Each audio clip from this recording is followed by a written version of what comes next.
2011 সালের 7 জুন ভোরের কুয়াশা তখনও কাটেনি। কুড়িগ্রামের ফুলবাড়ি সীমান্তে নেমে এসেছিল গভীর নীরবতা। দূরের কাঁটাতারের উপর চোখ পড়তেই চোখে পড়ে এক অস্বাভাবিক দৃশ্য। দূর থেকে মনে হয় কিছু একটা ঝুলে আছে। প্রথমে কেউ ভাবতে পারে যে কাঁটাতারের উপর ঝুলে আছে একটি কাপড় সীমান্তের দ্বারে, কিন্তু একটু ভালোভাবে তাকালেই বোঝা যায় যে এখানে ঝুলে আছে একটি ছোট মেয়ের মৃতদেহ। যখন গুলি লাগলো তখন আমার মনে হয় আত্মা নাই, বাবাকে একটা চিলিন মারলো, আমার তো আত্মা নাই। আমার ছবি একবারে আমার বিয়ের টাইমেই ওঠাবো, তাছাড়া ছবি ওঠাবো। তার যে স্মৃতিগুলো যদি তার যে কাটাতারে ঝুলন্ত অবস্থায় যে ছবিগুলো যদি এখনো দেখি, এখন আমাদের চোখ দিয়ে বানি আল্লাহ পাক আশ্রয় লাগছে, বুঝতে পারি। কিন্তু আমার মেয়ে আমাকে অনেক জিনিস দিয়ে সান্ত্বনা দিয়েছে, মেয়েটার সান্ত্বনাটা বুঝতে পারিনি। আমার বোনকে যেভাবে হত্যা করে মেরে ফেলাইছে, আমি চাবো না যে আরো কারো বোন বা মা বাবার সন্তান এভাবে হত্যা করা হোক। ছড়েও শেষ হয়নি কুড়িগ্রামের সীমান্তে ফেলানি হত্যার বিচার। উচ্চ আদালতে ঝুলে আছে এই বিচার কাজ। আসসালামু আলাইকুম, সবাই কেমন আছেন? আশা করি সকলে অনেক ভালো আছেন। আলহামদুলিল্লাহ, আপনাদের দোয়ায় আমি অনেক ভালো আছি। 2011 সালের এই ঘটনাটি পুরো বিশ্বকে কাঁপিয়ে দিয়েছিল। মা, আমার একটু মাথাটা বাঁধা দাও না, এভাবে বাঁধা দিবে একদিন যেন বিয়ের দিদি খুলে। আমি দিলাম, সেইভাবেই বাঁধা দিলাম। তাহলে চলুন দেরি না করে এই গল্পটি আমরা শুনে আসি। ফেলানি আক্তার, আজ আমরা বলবো তার গল্প। একটি মেয়ে, একটি পরিবার এবং এক সীমান্তের নির্মম ইতিহাস। ফেলানি জন্মগ্রহণ করেন 1996 সালে বাংলাদেশ কুড়িগ্রাম জেলার ফুলবাড়ি উপজেলায়। ছোটবেলা থেকেই সে ছিল শান্ত, ভদ্র ও স্বপ্নবাজ। তার বাবা নুরুল ইসলাম দারিদ্র্যের সঙ্গে যুদ্ধ করে সংসার চালাতেন। কাজের সংকটে পড়ে পরিবারটি পাড়ি জমায় ভারতে। নুরুল ইসলাম নির্মাণ শ্রমিক হিসেবে কাজ শুরু করেন। তিনি চাইতেন না মেয়েকে অল্প বয়সে বিয়ে দিতে, চাইতেন মেয়েকে নিজের কাছে রাখতে। কিন্তু ভাগ্য অন্য কিছু লিখে রেখেছিল। ফেলানির মন খারাপ ছিল কয়েকদিন ধরে। সে দেশে ফিরতে চাইছিল।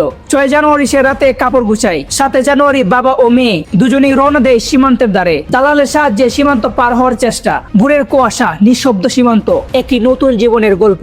তার জামা কাঁটাতারের উপরে আটকে যায়। হঠাৎ গুলিটি ছুড়ে দেয়। গুলিটি সরাসরি আঘাত করে ফেলানির বুকে। তখন তার বাবা অসহায়ের মতো চিৎকার করে। বাবাকে একটা চিলিন মারলো, আমার তো আত্মা নাই। তখন ফেলানি পানি চেয়েছিল। প্রায় 5 ঘন্টা তার মৃতদেহ কাঁটাতারের উপর ঝুলে থাকে। একটি ছবি যা কাঁপিয়ে দিয়েছিল পুরো বিশ্বকে। 7 দিনের ব্যবধানে ভারতীয় সীমান্তরক্ষী বাহিনী বিএসএফ এর গুলি এক বাংলাদেশি নিহত হয়েছে। 7 দিন পর তার মরদেহ হস্তান্তর করা হয় বাংলাদেশের বর্ডার গার্ড বিজিবি এর কাছে। বাংলাদেশ ও ভারতের মানবাধিকার কর্মীরা প্রতিবাদ জানান। সামাজিক যোগাযোগ মাধ্যমে খুব ছড়িয়ে পড়ে। রাজনীতিবিদরা পরিবারের সাথে দেখা করেন আর বিচারের আশ্বাস দেন। কিন্তু প্রশ্ন রয়ে যায়, বিচার কি হয়েছিল? একদিন আমলি সরকার আসছিল আমাদের দেশে। আমি সরকার কাছে অনেকবার বিচারের কথা বলছি, কত কি বলছি, তাই না, অনেক বলছি। সরকার আমাদের কোনো সাহায্য দেয়, খালি আশা দিয়ে গেছে বিচার করবে, এটা করবে। আমাদের পরিবার কিন্তু স্বরাষ্ট্রমন্ত্রী সারা খাতুন গেছিল আমাদের বাড়িতে, যখন ফেলানি মারার পরে 7 দিন পরে গেছিল।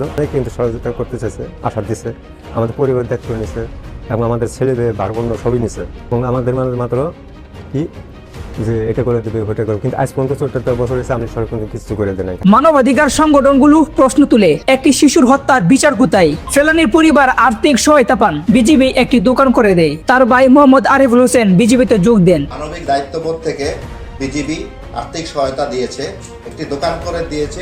আমরা গর্বিত যে ফেলানির ভাই মোহাম্মদ আরফান হোসেন নিজস্ব যোগ্যতায় 8তম ব্যাচে সিপাহী পদে যোগ দিয়ে তার পরিবারের জন্য নতুন আশার দ্বার খুলে দিয়েছে। 2026 সালে এক সাক্ষাৎকারে তিনি বলেন, আমি চাই না আর কোনো বোন এইভাবে মারা যাক। আমি চাবো না যে আরো কারো বোন বা মা বাবার সন্তান এভাবে হত্যা করা হোক। তার কণ্ঠে ছিল ব্যথা, কিন্তু চোখে ছিল ধীরতা। 2011 সাল থেকে পরবর্তী 15 বছরে প্রায় 600+ মানুষ নিহত আর প্রায় 700+ আহত। ভারত পাকিস্তান সীমান্তে সংঘর্ষের হার কম, কিন্তু বাংলাদেশ সীমান্তে কেন এত মৃত্যু? কেন অস্ত্রের নল মাটির দিকে নয়? কেন প্রাণঘাতী গুলি? এই প্রশ্নের উত্তর আজও মিলেনি।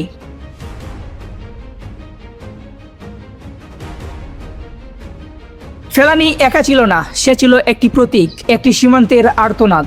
তার মা একদিন বলেছিল, মা তোমার একটি ছবি তুলতে দাও। ঠিক তখনই ফেলানি বলেছিল, আমার ছবি তোলা হবে বিয়ের দিনে। কিন্তু সেই ছবি হলো কাঁটাতারের উপর নিহত দেহের ছবি। আমার ছবি একবারে আমার বিয়ের টাইমেই ওঠাবো, তাছাড়া ছবি ওঠাবো না।